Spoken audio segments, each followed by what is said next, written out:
2 years ago, the acting Attorney General asked me to serve as special counsel, and he created the special counsel's office. The appointment order directed the office to investigate Russian interference in the 2016 presidential election. This included investigating any links or coordination between the Russian government and individuals associated with the Trump campaign. Now, I have not spoken publicly during our investigation. I'm speaking out today because our investigation is complete. The Attorney General has made the report on our investigation largely public. We are formally closing the special counsel's office, and as well, I'm resigning from the Department of Justice to return to private life. I'll make a few remarks about the results of our work. But beyond these few remarks, it is important that the office's written work speak for itself. Let me begin where the appointment order begins, and that is interference in the 2016 presidential election. As alleged by the grand jury in an indictment, Russian intelligence officers who were part of the Russian military launched a concerted attack on our political system. The indictment alleges that they used sophisticated cyber techniques to hack into computers and networks used by the Clinton campaign. They stole private information and then released that information through fake online identities and through the organization WikiLeaks. The releases were designed and timed to interfere with our election and to damage a presidential candidate. And at the same time, as the grand jury alleged in a separate indictment, a private Russian entity engaged in a social media operation where Russian citizens posed as Americans in order to influence an election. These indictments contain allegations, and we are not commenting on the guilt or the innocence of any specific defendant. Every defendant is presumed innocent unless and until proven guilty. The indictments allege, and the other activities in our report describe, efforts to interfere in our political system. They needed to be investigated and understood, and that is among the reasons why the Department of Justice established our office. That is also a reason we investigated efforts to obstruct the investigation. The matters we investigated were of paramount importance. It was critical for us to obtain full and accurate information from every person we questioned.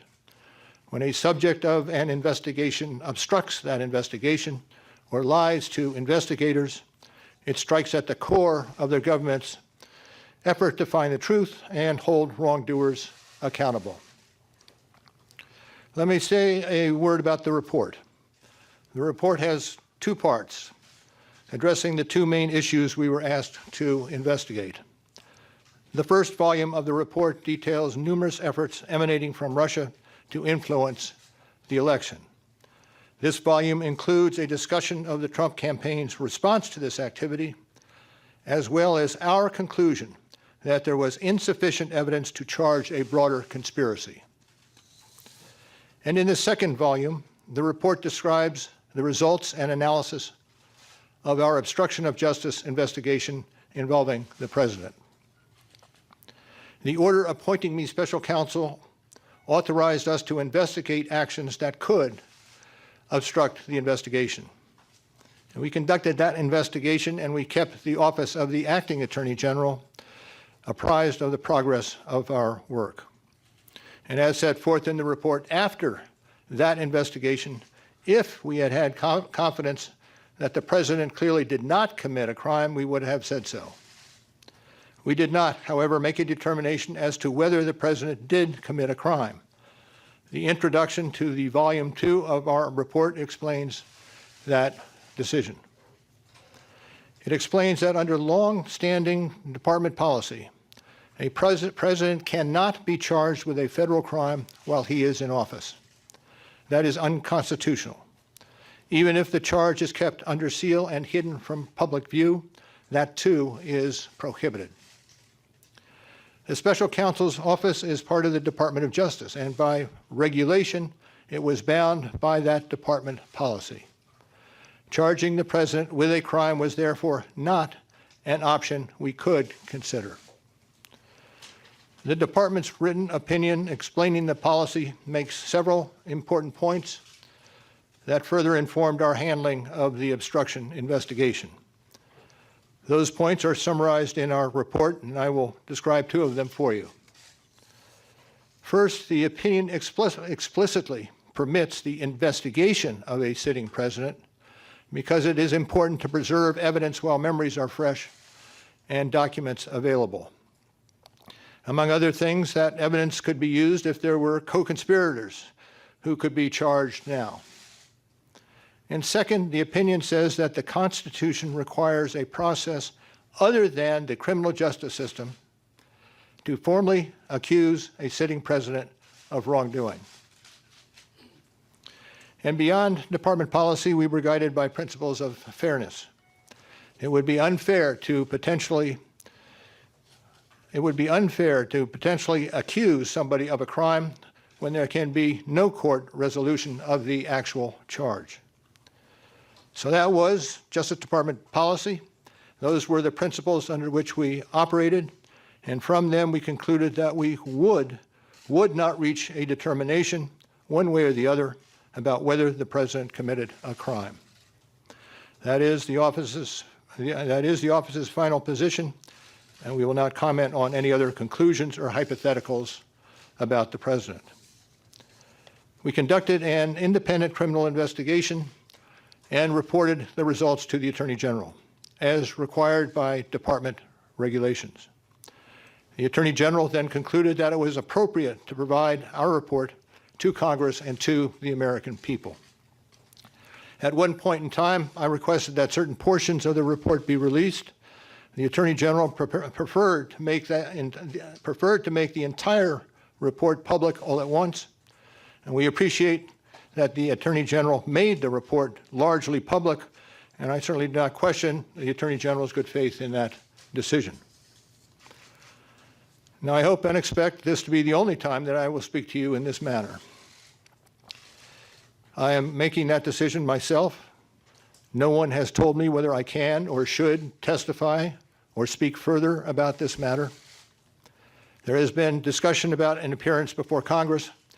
Any testimony from this office would not go beyond our report. It contains our findings and analysis and the reasons for the decisions we made.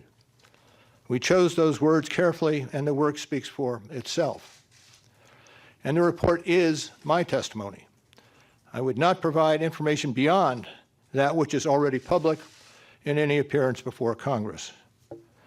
In addition, access to our underlying work product is being decided in a process that does not involve our office. So beyond what I've said here today and what is contained in our written work, I do not believe it is appropriate for me to speak further about the investigation or to comment on the actions of the Justice Department or Congress.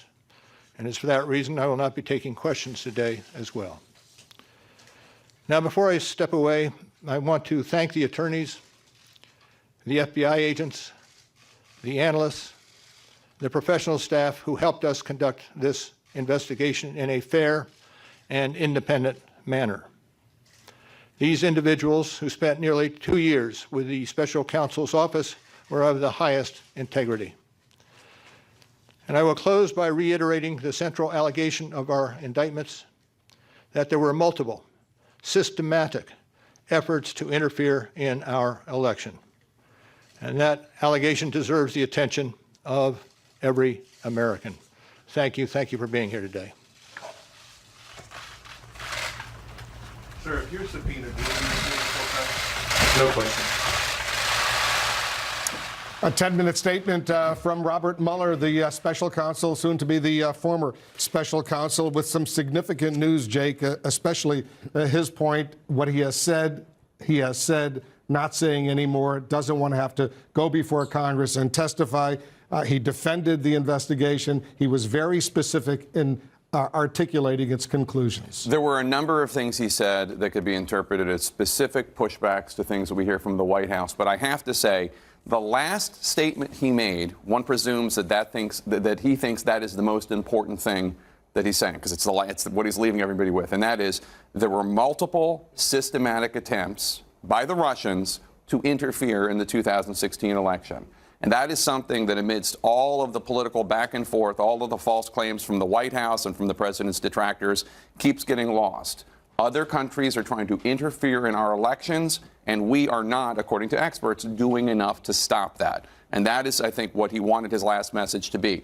Beyond that, there were a number of things he said that I thought were rather pointed, standing up for the people on his investigation, saying that they are of the highest integrity, despite all of the falsehoods we keep hearing about them from the White House and others, and obviously saying that if we had evidence that the president did not commit a crime, we would have said so. And he kept saying that the longstanding Justice Department guideline is the sitting president of the United States can't be indicted, can't be charged with a crime, and as a result, they didn't go ahead and charge him with any crime, in part because of that. And Sarah Murray, one of the things that he definitely made clear, Robert Mueller, is I do not want to testify publicly. I want this to be the last of it. If you want to know what I think, read the report.